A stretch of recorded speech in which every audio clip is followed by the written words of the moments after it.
Hello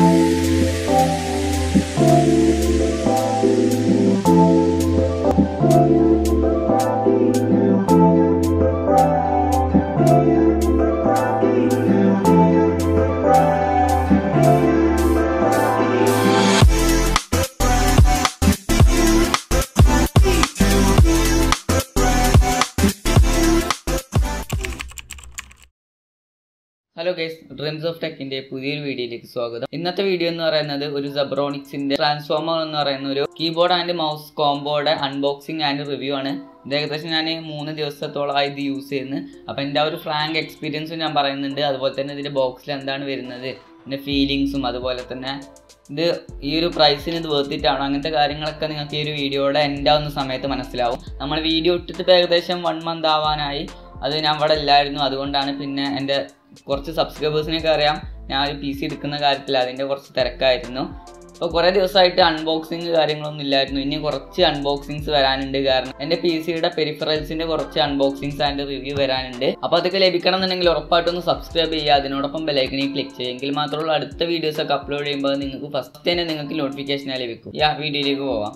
Zebronicsന്റെ transformer എന്ന് പറയുന്ന ഒരു കീബോർഡ് ആൻഡ് മൗസ് കോംബോ എന്ന് പറയുന്നത് ഒരു എൻട്രി ലെവൽ ഗെയിമേഴ്സിന് ചൂസ് ചെയ്യാൻ പറ്റിയ ഒരു മോഡലാണ്. ഫസ്റ്റ് ഓഫ് ഓൾ എനിക്ക് പറയാനുള്ളത്, ഇതൊരു മെക്കാനിക്കൽ കീബോർഡ് അല്ല, അതൊരു മെംബ്രെയിൻ കീബോർഡാണ്. അതായത് മെക്കാനിക്കൽ എന്ന് പറയുന്നത് ഓരോരോ കീസും അതിൻ്റെത് ഇൻഡിവിജ്വൽ ആയിട്ടുള്ള കീസ് ആയിരിക്കും. ബട്ട് ഇത് മെംബ്രെയിൻ ആണ്. ഒരു നോർമൽ മെംബ്രെയിൻ എന്ന് പറയാൻ പറ്റില്ല. ഞാൻ മുന്നേ യൂസ് ചെയ്തിരുന്നത് Zebronicsന്റെ തന്നെ ഒരു നോർമൽ മെംബ്രെയിൻ കീബോർഡ് ആയിരുന്നു. അത് യൂസ് ചെയ്തിട്ട് ഇത് യൂസ് ചെയ്യുന്ന സമയത്ത് നല്ലൊരു ഡിഫറൻസ് ഉണ്ട്. അതൊക്കെ ഞാൻ കറക്റ്റ് ആയിട്ട് തന്നെ പറഞ്ഞു തരാം. ഇതൊരു നോർമൽ മെംബ്രെയിൻ അല്ല, അതൊക്കെ ഈ ഒരു ബോക്സിൽ എഴുതി വെച്ചിട്ടുണ്ട്. അപ്പോൾ നമുക്ക് ഇതിന്റെ മെയിൻ ഫീച്ചേഴ്സ് എന്തൊക്കെയാണെന്ന് നോക്കാം. ആദ്യം തന്നെ ഇതിന്റെ കീബോർഡിന്റെ സ്പെസിഫിക്കേഷൻസ് നോക്കാം. ഇന്റഗ്രേറ്റഡ് ഹോട്ട് കീസ് ആണെന്ന് പറയുന്നുണ്ട്. ഇന്റഗ്രേറ്റഡ് ഹോട്ട് കീസ് എന്ന് വെച്ചാൽ അതിന്റെ ആ ഒരു ഞാൻ പറഞ്ഞ പോലെ തന്നെ മെംബ്രെയിനും മെക്കാനിക്കലും കൂടി ആ ഒരു ഇതിനായിരിക്കും ഇവര് ഇന്റഗ്രേറ്റഡ് ഹോട്ട് കീസ് എന്ന് പറയുന്നത്. അതിന്റെ എത്രത്തോളം കംഫർട്ട് ലെവൽ ഉണ്ട് എന്നൊക്കെ നമുക്ക് ചെക്ക് ചെയ്യാം. പിന്നെ USB ഇന്റർഫേസ് ആണെന്ന് പറയുന്നുണ്ട്. ഇപ്പം ഇറങ്ങുന്ന എല്ലാ കീബോർഡ് മൗസിന് USB ഇന്റർഫേസ് തന്നെയാണ്. പിന്നെ അലൂമിനിയം ബോഡിയാണ്. ഓക്കെ, അത് ഈ ഒരു പ്രൈസ് റേഞ്ചിന് അലൂമിനിയം ബോഡി വരുന്നതൊക്കെ വലിയ കാര്യം തന്നെയാണ്. അതൊക്കെ നമുക്ക് ചെക്ക് ചെയ്യാം. പിന്നെ 2 സ്റ്റെപ്പ് സ്റ്റാൻഡ് വരുന്നുണ്ട്. അതുപോലെ തന്നെ ഗോൾഡ് പ്ലേറ്റഡ് USB ആണ്. പിന്നെ മൾട്ടി കളർ LED ഇതിൽ സപ്പോർട്ട് ചെയ്യുന്നുണ്ട്. അതായത് ARGB എന്ന് വേണമെങ്കിൽ നമുക്ക് പറയാം. നമുക്ക് ഇതിന്റെ LED കൺട്രോൾ ചെയ്യാൻ പറ്റുന്ന ടൈപ്പാണ്. അതൊക്കെ നമുക്ക് കറക്റ്റ് ആയിട്ട് തന്നെ ചെക്ക് ചെയ്യാം. പിന്നെ ബ്രൈഡഡ് കേബിൾസ് ആണെന്ന് പറയുന്നുണ്ട്. അതൊക്കെ നമുക്ക് ചെക്ക് ചെയ്യാം. ഓക്കെ, പിന്നെ 104 കീസ് ഇതിൽ വരുന്നുണ്ട്. അതാണ് ഇതിന്റെ കീബോർഡിന്റെ സ്പെസിഫിക്കേഷൻ പറയാനായിട്ടുള്ളത്. പിന്നെ ഇതിന്റെ മൗസിന്റെ സ്പെസിഫിക്കേഷൻ നോക്കുകയാണെങ്കിൽ 1000 to 3200 DPI വരെ ഇത് സപ്പോർട്ട് ചെയ്യുന്നുണ്ട്. 4 DPI മോഡാണ് ഇതിൽ വരുന്നത്. 1000 DPI, 1600 DPI, അതുപോലെ തന്നെ 4200 DPI, 3200 DPI. ഈ DPI എന്താണെന്ന് വെച്ചാൽ അതിന്റെ സെൻസിറ്റിവിറ്റിനെയാണ് ഇതിന് DPI എന്ന് പറയുന്നത്. അതായത് നമ്മൾ മൗസ് മൂവ് ചെയ്യുന്ന സമയത്ത് അതിന്റെ ആ ഒരു റെസ്പോൺസിബിൾ ടൈം അങ്ങനെയൊക്കെ വേണമെങ്കിൽ നമുക്ക് പറയാൻ പറ്റും. ഇതെന്തിനാ യൂസ്ഫുൾ ആവുന്നതെന്ന് വെച്ചാൽ അത് പല ആളുകൾക്കും പല കംഫർട്ട് ലെവലായിരിക്കും. അത് നമുക്ക് ഇതിൽ അഡ്ജസ്റ്റ് ചെയ്യാം. ഇപ്പോൾ നമ്മൾ PUBG പോലുള്ള കുറച്ച് ഹൈ എൻഡ് ഷൂട്ടിംഗ് ഗെയിംസ് ഒക്കെ കളിക്കുന്ന സമയത്ത് ഇപ്പോൾ സ്നൈപ്പർ യൂസ് ചെയ്യുകയാണെന്നുണ്ടെങ്കിൽ നിങ്ങൾക്ക് ഒരു 1000 DPIയിലോട്ട് ഇടുന്നതാണ് നല്ലത്. നോർമൽ ആണെന്നുണ്ടെങ്കിൽ ഒരു 2400 DPIയിലോട്ടൊക്കെ സ്വിച്ച് ചെയ്യേണ്ടി വരും. അപ്പോൾ അങ്ങനെ നമുക്ക് അഡ്ജസ്റ്റ് ചെയ്യാനായിട്ട് പറ്റും. പിന്നെ USB ഇന്റർഫേസ് ആണെന്ന് പറയുന്നുണ്ട്. ഗോൾഡ് പ്ലേറ്റഡ് USB ആണെന്നും പറയുന്നുണ്ട്. പിന്നെ ബ്രീത്തിങ് LED ആണ്. അതായത് ARGB അല്ല, നമുക്കത് അഡ്ജസ്റ്റ് ചെയ്യാൻ പറ്റില്ല. അതൊരു ബ്രീത്തിങ് എഫക്റ്റിൽ ഇങ്ങനെ ബ്ലിങ്ക് ചെയ്തുകൊണ്ടേയിരിക്കും. ഒക്കെ നമുക്ക് ചെക്ക് ചെയ്യാം. പിന്നെ ബ്രൈഡഡ് കേബിൾസ് ആണ്. 6 ബട്ടൺസ് വരുന്നുണ്ട്. അപ്പോൾ ഇതൊക്കെയാണ് ഇതിന്റെ കീ ഫീച്ചേഴ്സ് എന്ന് പറയാനായിട്ടുള്ളത്. ഇതിന് വേറെയും കുറേ ഫീച്ചേഴ്സ് ഉണ്ട്. കീ ഫീച്ചേഴ്സ് എന്ന് പറയാനായിട്ടുള്ളത് ഇതൊക്കെയാണ്. ഇനി നമുക്ക് ഈ ഒരു ബോക്സിന്റെ ഉള്ളിലൂടെ എന്തൊക്കെയാണ് വരുന്നതെന്ന് ചെക്ക് ചെയ്യാം.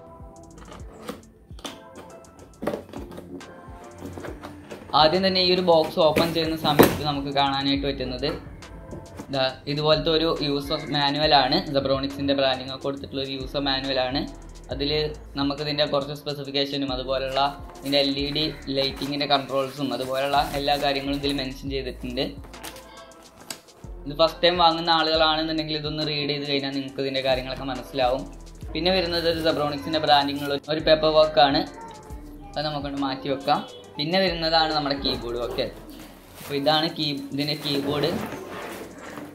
ഈ ഒരു കീബോർഡ് നമുക്കിവിടെ മാറ്റി വെക്കാം. അടുത്ത ഈ ഒരു ബോക്സിൽ കാണാനായിട്ട് പറ്റുന്നത് ഇതിൻ്റെ മൗസാണ്.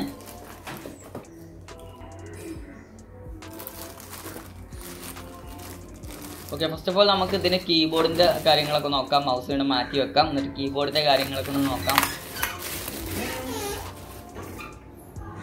അപ്പോൾ ഇതാണ് ഇതിൻ്റെ കീബോർഡ് എന്ന് പറയുന്നത്. നമുക്ക് ഇതിൻ്റെ ഒരു ഓവർവ്യൂ നോക്കിക്കഴിഞ്ഞാൽ ഒരു അലൂമിനിയം ബോഡിയാണ് വരുന്നത്, ഫുള്ളി അലൂമിനിയം ബോഡിയാണ്. ഇതിൻ്റെ ഡിസൈൻ നോക്കുകയാണെങ്കിൽ ഒരു അടിപൊളി ഡിസൈനാണ്, ഒരു ജെയിൻറ്റ് കീബോർഡ് എന്നൊക്കെ വേണമെങ്കിൽ പറയാം. ഇതിൻ്റെ വെയിറ്റ് വരുന്നത് 678 ഗ്രാമാണ്, ഏകദേശം 1/2 കിലോൻ്റെ മേലെ ഇതുണ്ട്.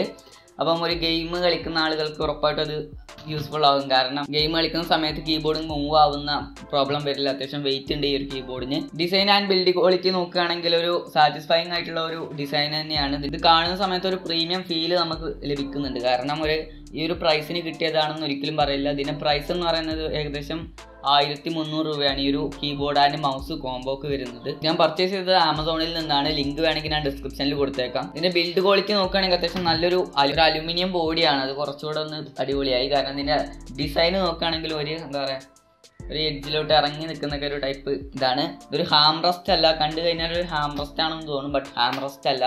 കുറച്ചുകൂടെ ഒരു ഇതുണ്ട് എന്നുണ്ടെങ്കിൽ ഒരു ഹാം റെസ്റ്റ് എന്ന് വേണമെങ്കിൽ നമുക്ക് ഇതിനെ പറയാൻ പറ്റും. ഹാം റെസ്റ്റ് ഒക്കെ വരുന്ന ഒരു ഗെയിമിംഗ് കീബോർഡിന് ഏകദേശം 3000-4000 രൂപയാണ് പ്രൈസ് വരുന്നത് ഒരു കീബോർഡിന് മാത്രം. ഓക്കെ, പിന്നെ ഇതിന്റെ സൈഡിലായിട്ട് 4 LED ഇൻഡിക്കേറ്റേഴ്സ് വരുന്നുണ്ട്. നമ്മളെല്ലാ കീബോർഡ്സിലും വരുന്ന ഇൻഡിക്കേറ്റേഴ്സ് കൂടാതെ ഒരു എക്സ്ട്രാ LED ഇൻഡിക്കേറ്റർ ഇവിടെ വരുന്നുണ്ട്. അതെന്താന്ന് വെച്ചാൽ വിൻഡോ കീ ലോക്ക് ചെയ്യാനുള്ള ഒരു ഇതാണ്. അത് ലോക്ക് ആയി കഴിഞ്ഞാൽ അത് ഇൻഡിക്കേറ്റ് ചെയ്യും. അതെന്താന്ന് ഞാൻ പറഞ്ഞുതരാം. പിന്നെ ഇതിന്റെ ബാക്ക് സൈഡ് നോക്കുകയാണെന്നുണ്ടെങ്കിൽ ഒരു 2 സ്റ്റാൻഡ് നമുക്ക് കാണാൻ പറ്റും, അതായത് 2 തരത്തിൽ നമുക്ക് സ്റ്റാൻഡ് അഡ്ജസ്റ്റ് ചെയ്യാനായിട്ട് പറ്റും. പിന്നെ ഒരു റബ്ബർ ഗ്രിപ്പിംഗ് ഇവിടെ കൊടുത്തിട്ടുണ്ട്. ബാക്ക് സൈഡ് വലിയൊരു ബിൽഡ് ക്വാളിറ്റി ഇല്ലെങ്കിൽ അത്യാവശ്യം നല്ലൊരു ബിൽഡ് ക്വാളിറ്റി ഉണ്ട്. പിന്നെ സൈഡിലായിട്ടൊരു LED സ്ട്രിപ്പ് ലൈറ്റ് പോലെയാണെന്ന് തോന്നുന്നു. അത് നമുക്കൊന്ന് കണക്ട് ചെയ്ത് നോക്കിയാലേ കറക്റ്റായിട്ട് മനസ്സിലാവുള്ളൂ. അതിനു മുന്നേ നമുക്ക് ഇതിന്റെ കീസിന്റെ ക്വാളിറ്റി ഒന്ന് നോക്കാം. കീ എന്ന് പറയുന്നത് ഞാൻ നേരത്തെ പറഞ്ഞ പോലെ തന്നെ മെംബ്രെയിൻ ആണ്, ഒരു നോർമൽ മെംബ്രെയിൻ അല്ല. കാരണം ഞാൻ ഒരു നോർമൽ മെംബ്രെയിൻ കീബോർഡിന്റെ സൗണ്ട് ഒന്ന് നിങ്ങൾക്ക് കേൾപ്പിച്ചു തരാം.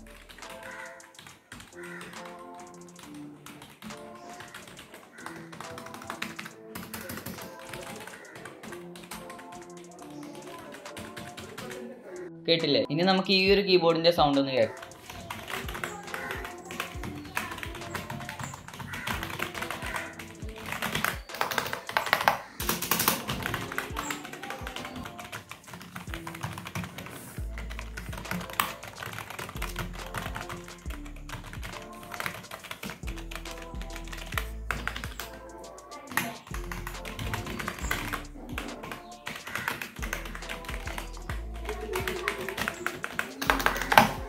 കേട്ടില്ല, നല്ലൊരു ഡിഫറൻസ് ഉണ്ട്. ഞാൻ അതിൻ്റെ സൗണ്ടിന് കറക്ഷൻസും കാര്യങ്ങളൊന്നും ചെയ്തിട്ടില്ല, അതുപോലെ തന്നെ ഞാൻ ഇതിൽ ഇടുന്നുണ്ട്. അപ്പോൾ നിങ്ങൾക്ക് ഇത് കറക്റ്റായിട്ട് മനസ്സിലാവും.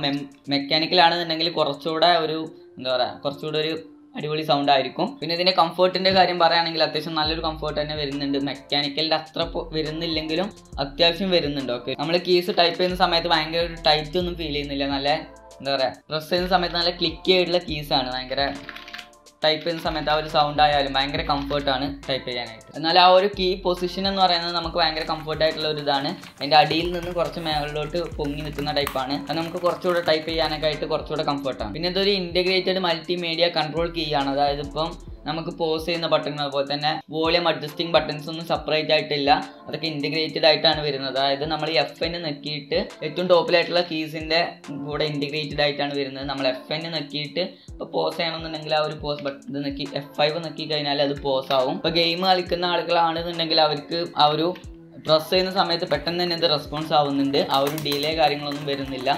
ബട്ട് ഇത് ഓൺ ചെയ്യുന്ന സമയത്ത് ഇപ്പോൾ നമ്മളെ PC ഓൺ ചെയ്യുന്ന സമയത്ത് ചെറിയൊരു ഡിലേ ഉണ്ട്. അതായത് ഇതൊന്ന് ഓണായി വരാൻ കുറച്ചൊരു ഡിലേ ഉണ്ട്, ഒരു 1-2 സെക്കൻഡ്സ് ഡിലേ വരുന്നുണ്ട്. അല്ലാതെ നമ്മളിത് പ്രസ് ചെയ്യുന്ന സമയത്തൊന്നും ഭയങ്കരമായിട്ട് ഡിലേ ഒന്നും വരുന്നില്ല, പെട്ടെന്ന് തന്നെ അത് റെസ്പോൺസ് ആവുന്നുണ്ട്. പിന്നെ ഈ ഒരു കീസ് ഭയങ്കര ക്ലിക്കി ആയിട്ടുള്ള കീസാണ്, അതുകൊണ്ട് തന്നെ കുറേ സമയം ഗെയിം കളിക്കുന്ന സമയത്ത് ആ ഒരു പ്രശ്നങ്ങളൊന്നും വരും. പിന്നെ ഇതിൻ്റെ കേബിൾസ് നോക്കുകയാണെങ്കിൽ 1.8 മീറ്റേഴ്സിൻ്റെ ഒരു കേബിളാണ്, ബ്രൈഡഡ് കേബിളാണ് ഇതിൽ വരുന്നത്. 1.8 മീറ്റേഴ്സ് ആയതുകൊണ്ട് തന്നെ നല്ലൊരു ലെങ്ത് ഇതിൽ വരുന്നുണ്ട്. ഇപ്പോൾ നമ്മൾ കേബിൾ മാനേജ്മെന്റ് ഒക്കെ ചെയ്യുന്ന സമയത്ത് നമ്മുടെ കേബിളിൻ്റെ അടിയിലൂടെ എടുക്കാനുള്ള വലിയൊരു വയറാണ് ഇത് വരുന്നത്. പിന്നെ ബ്രൈഡഡ് കേബിൾ ആയതുകൊണ്ട് തന്നെ നമ്മൾ കാണുന്ന സമയത്ത് ഒരു പ്രീമിയം ഫീല് വരുന്നുണ്ട്, ഒരു ഹൈ ക്വാളിറ്റി വയറാണെന്നും തോന്നുന്നുണ്ട്. പിന്നെ ഇതിന്റെ USB നോക്കുകയാണെങ്കിൽ ആ ഒരു USB-യുടെ ഇത് കൊടുത്തിട്ടുള്ള തന്നെ ഒരു അത്യാവശ്യം നല്ലൊരു അടിപൊളി ഡിസൈൻ ആയിട്ടാണ്. പിന്നെ എന്തൊരു ഗോൾഡ് പ്ലേറ്റഡ് USB ആണ്. ഓക്കെ, ഇന്നാണ് എല്ലാവരും കാത്തിരുന്നത് ഇതിന്റെ LED കാര്യങ്ങളൊക്കെ, ഇതിന്റെ ലൈറ്റിങ്ങിന്റെ കാര്യങ്ങളൊക്കെ നമുക്ക് നോക്കാം. ഇപ്പൊ ഞാൻ എൻ്റെ ഇതായിട്ടൊന്നും ഇത് കണക്ട് ചെയ്തിട്ടുണ്ട്. കണക്ട് ചെയ്ത സമയത്ത് തന്നെ ഈ ഒരു ലൈറ്റ് ആയിരിക്കും നമുക്ക് കാണാൻ പറ്റുക. എന്നിട്ട് വേണമെന്നുണ്ടെങ്കിൽ നമുക്ക് ഇതിൻ്റെ ബ്രൈറ്റ്നെസ് അഡ്ജസ്റ്റ് ചെയ്യാം. നമ്മൾ FN നെക്കിയിട്ട് ഈ ഒരു page up and down button നെക്കി കഴിഞ്ഞാൽ ഇതിൻ്റെ ബ്രൈറ്റ്നസ് ലെവൽ നമുക്ക് അഡ്ജസ്റ്റ് ചെയ്യാനായിട്ട് പറ്റും. പിന്നെ 3 തരം മോഡ്സ് ഇതിൽ വരുന്നുണ്ട്. അതായത് ഇപ്പോൾ നമ്മൾ ആ ഒരു ഓൺ ചെയ്ത കീ തന്നെ ഒരു ബട്ടൺ കൂടി പ്രസ് ചെയ്ത് അതിൻ്റെ ലൈറ്റിൻ്റെ ആ കളർ മാറും. അങ്ങനെ 3 മോഡ് നമുക്കുണ്ട്. അഗൈൻ പ്രസ് ചെയ്ത് കഴിഞ്ഞാൽ അത് ഓഫ് ആവും. പിന്നെ നമുക്ക് ഇതിലൊരു ബ്രീത്തിങ് എഫക്റ്റ് വരുന്നുണ്ട്. അതായത് എല്ലാ കളേഴ്സും ഒരു റെയിൻബോ എഫക്റ്റ് നമുക്കിത് സെറ്റ് ചെയ്യാനായിട്ട് പറ്റും. അതിനായിട്ട് നിങ്ങൾ ആ ഒരു LED-യുടെ ആ ഒരു കീ നെക്കിയിട്ട് FN നെക്കിയാൽ മതി. ആ ഒരു ടൈമിൽ എല്ലാ കളേഴ്സും ബ്ലിങ്ക് ചെയ്യുന്ന പോലെ ഒരു ബ്രീത്തിങ് എഫക്റ്റ് വരും. ഈ ഒരു LED നമുക്ക് ഒരു കളർ മാത്രം ആക്കാൻ പറ്റില്ല, കാരണം ഇതൊരു ലോ ബഡ്ജറ്റ് പ്രോഡക്റ്റ് ആണ്. അതുകൊണ്ട് തന്നെ അങ്ങനെയുള്ള ആ ഒരു ഓപ്ഷൻസും കാര്യങ്ങളൊന്നും ഇതിൽ വരുന്നില്ല. അങ്ങനത്തെ ഓപ്ഷൻസ് ഒക്കെ വരണമെന്നുണ്ടെങ്കിൽ നിങ്ങളൊരു മെക്കാനിക്കൽ ഗെയിമിംഗ് കീബോർഡ് വാങ്ങേണ്ടി വരും. അതിന് ഏകദേശം 2000-3000 രൂപയാണ് അതിന്റെ പ്രൈസ് വരുന്നത്. ഒരു കീബോർഡിന് മാത്രം നിങ്ങൾ അത്ര റുപ്പീസ് സ്പെൻഡ് ചെയ്യേണ്ടി വരും. ഒരു എൻട്രി ലെവൽ ഗെയിമേഴ്സ് അല്ലാന്നുണ്ടെങ്കിൽ ഒരു എൻട്രി ലെവൽ യൂസേഴ്സ് ആണെന്നുണ്ടെങ്കിൽ ഇത് ധാരാളമാണ്. പിന്നെ ഇതിന്റെ സൈഡ്സിലായിട്ട് ഒരു LED സ്ട്രിപ്പ് പോലെ വരുന്നുണ്ടെന്ന് പറഞ്ഞു. അത് നോക്കുന്ന സമയത്ത് നിങ്ങൾക്ക് കാണുന്നുണ്ടാവും. ഇപ്പോൾ നമ്മൾ എവിടെയെങ്കിലും പ്ലേസ് ചെയ്യുന്ന സമയത്ത് നമ്മുടെ ആ ഒരു ബാക്ക്ഗ്രൗണ്ടൊക്കെ ഈ ഒരു ലൈറ്റ് വരും. ഇത് എല്ലാ സൈഡ്സിലും ആ ഒരു LED വരുന്നുണ്ട്. അപ്പോൾ ഇതാണ് കീബോർഡിൻ്റെ കാര്യം. പിന്നെ എൻ്റെ ഒരു ഫ്രാങ്ക് ആയിട്ടുള്ളൊരു എക്സ്പീരിയൻസ് പറയുകയാണെങ്കിൽ ഇതിൻ്റെ അഡ്വാൻറ്റേജും ഡിസഡ്വാൻറ്റേജും പറഞ്ഞാൽ നിങ്ങൾക്ക് കറക്റ്റായിട്ട് മനസ്സിലാവും. ഇതിൻ്റെ അഡ്വാൻറ്റേജ് എന്ന് പറയാനായിട്ട് കുറേ അഡ്വാൻറ്റേജ് ഉണ്ട്. ആ ഒരു എന്താ പറയുക, ആ ഒരു അടിപൊളി കീസാണ്. അതായത് മെക്കാനിക്കൽ കീബോർഡ് അല്ലാതെ പോലും അതിൻ്റെ ആ ഒരു മെക്കാനിക്കൽ ഫീല് വരുന്നുണ്ട്. അതുപോലെ തന്നെ ഇതിൻ്റെ ഡിസൈൻ ആയാലും ഇതിൻ്റെ ആ ഒരു വയർ ക്വാളിറ്റി ആയാലും ഇതിൻ്റെ ആ ഒരു ബിൽഡ് ക്വാളിറ്റി ആയാലും എല്ലാം ഇതിൻ്റെ ഒരു പ്ലസ് പോയിന്റ് ആണ്. അങ്ങനെ അഡ്വാൻറ്റേജ് പറയാനാണെങ്കിൽ കുറേ അഡ്വാൻറ്റേജ് ഉണ്ട്. ഇനി നമുക്ക് ഡിസഡ്വാൻറ്റേജിൻ്റെ കാര്യം പറയാം. അതാണ് എല്ലാവർക്കും കേൾക്കേണ്ടത്. ഡിസഡ്വാൻറ്റേജ് പറയാനുള്ള ഒന്നാമത്തെ കാര്യം എന്ന് പറയുന്നത് ഇതിൻ്റെ ഒരു കീബോർഡ്, അതായത് ഓരോരോ ലെറ്റേഴ്സിനും ലൈറ്റ് വരുന്നില്ല. അത് ഭയങ്കരമായിട്ടുള്ളൊരു ഡിസഡ്വാൻറ്റേജ് ആണ്. കാരണം ഈ ഒരു പ്രൈസിന് കിട്ടുന്ന മറ്റ് കീബോർഡ്സിനൊക്കെ ആ ഒരു ഫീച്ചർ വരുന്നുണ്ട്. പിന്നെ ആ ഒരു കീബോർഡും ഈ ഒരു കീബോർഡും വെച്ച് നോക്കുന്ന സമയത്ത് ഇതിന് കുറേ അധികം ഇതിനെ കാണുന്ന സമയത്തായാലും അതിൻ്റെ ബിൽഡ് ക്വാളിറ്റി ആയാലും ഇതിന് ഭയങ്കര ഇമ്പ്രൂവ്മെൻ്റ് ഉണ്ട്. ബട്ട് ഇതിന് ആ ഒരു ഫീച്ചർ ഇല്ല. നമ്മൾ രാത്രിയൊക്കെ യൂസ് ചെയ്യുകയാണെന്നുണ്ടെങ്കിൽ അതിൻ്റെ ഓരോരോ ലെക്ചേഴ്സിലും ലൈറ്റ് വരുന്നില്ല എന്നുണ്ടെങ്കിൽ അത് ഒരു കുറച്ച് ഡിസഡ്വാൻറ്റേജ് ആണ്. എന്നാലും വലിയ കുഴപ്പമില്ല. അതിൻ്റെ ആ ഒരു ബാക്കിലുള്ള ലൈറ്റും അതുപോലെ തന്നെ മോണിറ്ററിൻ്റെ ലൈറ്റ് ഒക്കെ വരുന്ന സമയത്ത് വലിയൊരു പ്രോബ്ലം അല്ല. രണ്ടാമത്തെ ഡിസഡ്വാൻറ്റേജ് എന്ന് പറയാനായിട്ട് ഇതിൻ്റെ ആ ഒരു സ്പേസ് കീ. ആ ഒരു സ്പേസ് കീ നിങ്ങൾക്ക് കേൾക്കുന്നുണ്ടാവും. ആ ഒരു സ്പ്രിങ് കറക്റ്റായിട്ട് മനസ്സിലാവുന്നുണ്ട്. പിന്നെ ഭയങ്കര ഒരു സ്റ്റേബിൾ ആയിട്ടുള്ള ഒരു കീ അല്ല. മറ്റ് കീസൊക്കെ ഓക്കെയാണ്, ഒരു പ്രോബ്ലം അല്ല, ഭയങ്കര സ്റ്റേബിൾ ആയിട്ടുള്ള കീസാണ്. ബട്ട് ഇതിൻ്റെ ആ ഒരു സ്പേസ് കീ ഒരു സ്റ്റേബിൾ ആയിട്ടുള്ള ഒരു ഇതില്ല. എനിക്ക് കിട്ടിയ ആ ഒരു പീസിൻ്റെ മാത്രം പ്രോബ്ലം ആണെന്നാണ് തോന്നുന്നത്. ഞാൻ പിന്നെ റിട്ടേൺ ചെയ്യാനും നിന്നില്ല, കാരണം വലിയൊരു പ്രോബ്ലം ആയിട്ട് എനിക്ക് ഫീൽ ചെയ്യുന്നില്ല. വേണമെന്നുണ്ടെങ്കിൽ എനിക്കിത് റിട്ടേൺ ചെയ്തിട്ട് റീ ഓർഡർ ചെയ്യാവുന്നതേ ഉള്ളൂ. അപ്പോൾ ഇത്രയേ ഉള്ളൂ കീബോർഡിൻ്റെ കാര്യം പറയാനായിട്ട്. ഇനി നമുക്കിതിൻ്റെ മൗസിൻ്റെ കാര്യം പറയാം. മൗസിൻ്റെ കാര്യം പറയുന്ന സമയത്ത് ഞാൻ പൂർണ്ണ സാറ്റിസ്ഫൈഡ് ആണ്. ഓക്കെ, കാരണം അതിൻ്റെ ആ ഒരു ഡിസൈന്, ഞാനിത് ഓർഡർ ചെയ്ത സമയത്ത് ഇതിൻ്റെ ആ ഒരു ഡിസൈന്, അതിൻ്റെ ഫോട്ടോസൊക്കെ കണ്ട സമയത്ത് ഞാൻ വിചാരിച്ചു എൻ്റെ ഈ ഒരു കയ്യിൽ ഹോൾഡ് ചെയ്യാൻ പറ്റില്ല എന്ന്. ബട്ട് ഇത് എത്തിയ സമയത്ത് എൻ്റെ ഏത് ചെറിയ കയ്യിലുള്ള ആളുകൾക്കും കംഫർട്ടബിൾ ആയിട്ട് തന്നെ അത് യൂസ് ചെയ്യാൻ പറ്റും. കാരണം ഇതിൻ്റെ ഡിസൈൻ കൊടുത്തിട്ടുള്ളത് അങ്ങനെയാണ്. പിന്നെ ഇതിൻ്റെ കംഫർട്ട് ലെവൽ പറയുകയാണെങ്കിൽ ഭയങ്കര കംഫർട്ടാണ്. കാരണം അതിൻ്റെ യൂസ് ചെയ്തിട്ടുള്ള മെറ്റീരിയൽ ഒരു അലുമിനിയം യൂസ് ചെയ്തിട്ടുണ്ട്. അതുപോലെ തന്നെ യൂസ് ചെയ്ത മെറ്റീരിയൽ ഏതാണെന്നൊന്നും കറക്റ്റായിട്ട് പറയാൻ പറ്റുന്നില്ല.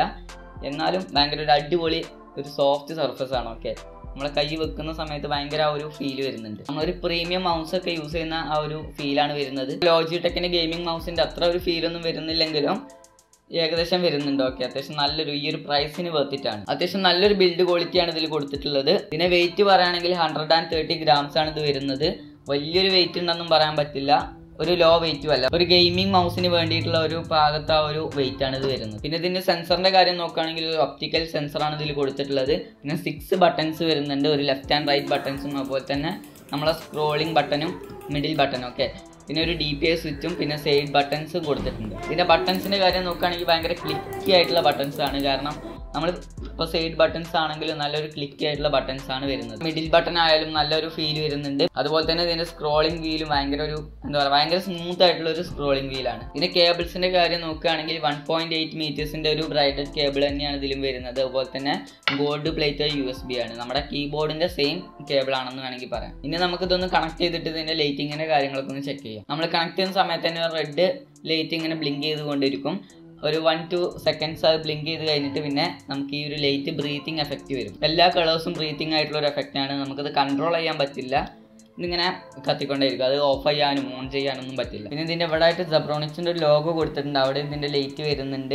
നമ്മളിതിൻ്റെ ഒരു ബട്ടൺസിൻ്റെ അടിയിലായിട്ടൊരു ഗ്ലാസ് ഫൈബർ പോലത്തെ ഒരു ഇത് കൊടുത്തിട്ടുണ്ട്. അതിൻ്റെ ഉള്ളിലാണ് ഇതിൻ്റെ ലൈറ്റ് വരുന്നത്. അതുകൊണ്ട് തന്നെ ആ ലൈറ്റ് എല്ലാ ഭാഗത്തോട്ടും എത്തുന്നുണ്ട്. ഇനി നമുക്ക് ഈ ഒരു മൗസിൻ്റെ അഡ്വാൻറ്റേജ് ആൻഡ് ഡിസഡ്വാൻറ്റേജ് നോക്കാം. അഡ്വാൻറ്റേജ് പറയുകയാണെങ്കിൽ കുറേ അഡ്വാൻറ്റേജ് ഉണ്ട്. ഫസ്റ്റ് ഓഫ് ഓൾ എനിക്ക് എടുത്ത് പറയാനുള്ള ഒരു അഡ്വാൻറ്റേജ് എന്ന് പറയുന്നത് ഇതിൻ്റെ ഡിസൈൻ ആൻഡ് ബിൽഡ് ക്വാളിറ്റിയാണ്. അത്യാവശ്യം നല്ല ഒരു ഡിസൈൻ ആൻഡ് ബിൽഡ് ക്വാളിറ്റിയാണ്. എത്ര ചെറിയ ഹാൻഡിലുള്ള ആളുകൾക്കും എത്ര വലിയൊരു ഹാൻഡിലുള്ള ആളുകൾക്കും ഭയങ്കര കംഫർട്ടായിട്ട് തന്നെ അത് യൂസ് ചെയ്യാനായിട്ട് പറ്റും.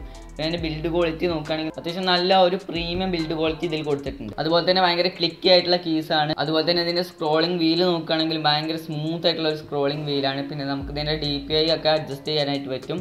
അതൊക്കെയാണ് ഇതിൻ്റെ അഡ്വാൻറ്റേജ്. പിന്നെ അതുപോലെ തന്നെ കുറേ അധികം അഡ്വാൻറ്റേജ് ഉണ്ട്. പിന്നെ ഇതിൻ്റെ ഡിസഡ്വാൻറ്റേജ് പറയുകയാണെങ്കിൽ ഇതിന് എടുത്ത് പറയേണ്ട ഒരു ഡിസഡ്വാൻറ്റേജ് ഇല്ല. ഓക്കെ, എനിക്ക് ആകെ തോന്നിയൊരു ഡിസഡ്വാൻറ്റേജ് എന്ന് പറയുന്നത് ഇതിൻ്റെ ലൈറ്റ് നമുക്ക് കൺട്രോൾ ചെയ്യാൻ പറ്റില്ല. എന്നാൽ ഈ ഒരു പ്രൈസിന് ഈ ഒരു ക്വാളിറ്റി ഒക്കെ തരുന്ന സമയത്ത് ആ ഒരു ഫീച്ചർ ഇല്ലെങ്കിലും വലിയ കുഴപ്പമില്ല. എടുത്ത് പറയാനുള്ള ഒരു ഡിസഡ്വാൻറ്റേജ് ഇല്ല. ഓക്കെ, അപ്പോൾ ഇതാണ് നമ്മുടെ Zebronics transformer keyboard and mouse കോമ്പോൻ്റെ അൺബോക്സിംഗ് ആൻഡ് റിവ്യൂ. ഈ ഒരു വീഡിയോ നിങ്ങൾക്ക് യൂസ്ഫുൾ ആയിട്ടുണ്ട് എന്നുണ്ടെങ്കിൽ ഉറപ്പായിട്ടൊന്ന് ലൈക്ക് ചെയ്യുക. നിങ്ങളുടെ ഏതെങ്കിലും ഒരു ഫ്രണ്ട്സ് കീബോർഡ് മൗസ് ചൂസ് ചെയ്യാൻ നിൽക്കുന്നുണ്ട് എന്നുണ്ടെങ്കിൽ ഉറപ്പായിട്ടും അവർക്ക് ഈ ഒരു വീഡിയോ ഷെയർ ചെയ്ത് കൊടുക്കുക. എന്തെങ്കിലും ഡൗട്ട്സ് കാര്യങ്ങളുണ്ടെങ്കിൽ ഉറപ്പായിട്ടും കമൻറ്റ് ചെയ്യാവുന്നതാണ്. അതിന് പെട്ടെന്ന് തന്നെ ഞാൻ റിപ്ലൈ തരും. പിന്നെ ഞാനിടുന്ന റിവ്യൂസിൽ അതിനെന്തെങ്കിലും ഞാൻ റിവ്യൂ ഇട്ടതിന് ശേഷം എന്തെങ്കിലും പ്രോബ്ലംസ് ഉണ്ട് എന്നുണ്ടെങ്കിൽ ഞാൻ ഫസ്റ്റ് കമൻ്റ് ആയിട്ട് പിൻ ചെയ്ത് വെച്ചിട്ടുണ്ടാവും. ആ ഒരു കമൻറ്റ് ബോക്സ് ഒന്ന് ജസ്റ്റ് ചെക്ക് ചെയ്താൽ മതി. പിന്നെ നമ്മുടെ വാട്സപ്പ് കമ്മ്യൂണിറ്റി ഗ്രൂപ്പിൻ്റെ ലിങ്കും ഇൻസ്റ്റാഗ്രാം ID ഒക്കെ ഞാൻ ഡിസ്ക്രിപ്ഷനിൽ കൊടുത്തിട്ടുണ്ട്. ദയവേത് നിങ്ങളാരും വാട്സപ്പിൽ എന്നെ പേഴ്സണലായിട്ട് മെസ്സേജ് ചെയ്തിട്ട് കാര്യമില്ല. ഞാൻ റിപ്ലൈ തരാൻ കുറച്ച് വൈകും. കാരണം വേറെ മെസ്സേജ് വരുന്ന സമയത്ത് നിങ്ങളുടെ അത് അടിയിൽ പോകും. അപ്പോൾ എനിക്ക് നോക്കാനുള്ള ടൈം കിട്ടില്ല. നിങ്ങൾ ഇൻസ്റ്റഗ്രാമിലോ അല്ലാന്നുണ്ടെങ്കിൽ നമ്മുടെ വാട്സപ്പ് കമ്മ്യൂണിറ്റി ഗ്രൂപ്പിലോ ചോദിക്കുകയാണെന്നുണ്ടെങ്കിൽ ഞാൻ അതിന് പെട്ടെന്ന് തന്നെ റിപ്ലൈ തരും. ഇതുവരെയായിട്ട് ആരെങ്കിലും സബ്സ്ക്രൈബ് ചെയ്യാത്തവരുണ്ടെന്നുണ്ടെങ്കിൽ ഉറപ്പായിട്ടൊന്ന് സബ്സ്ക്രൈബ് ചെയ്യുക. അതിനോടൊപ്പം ബെല്ലൈക്കണിൽ ക്ലിക്ക് ചെയ്യുക. എങ്കിൽ മാത്രമല്ല നമ്മൾ അടുത്ത വീഡിയോസൊക്കെ അപ്ലോഡ് ചെയ്യുമ്പോൾ നിങ്ങൾക്ക് ഫസ്റ്റ് തന്നെ നോട്ടിഫിക്കേഷൻ ലഭിക്കും. അപ്പോൾ നമുക്ക് അടുത്ത നല്ലൊരു ടെക്നോളജി വീഡിയോ ആയിട്ട് കാണാം. സീസൺ ബൈ.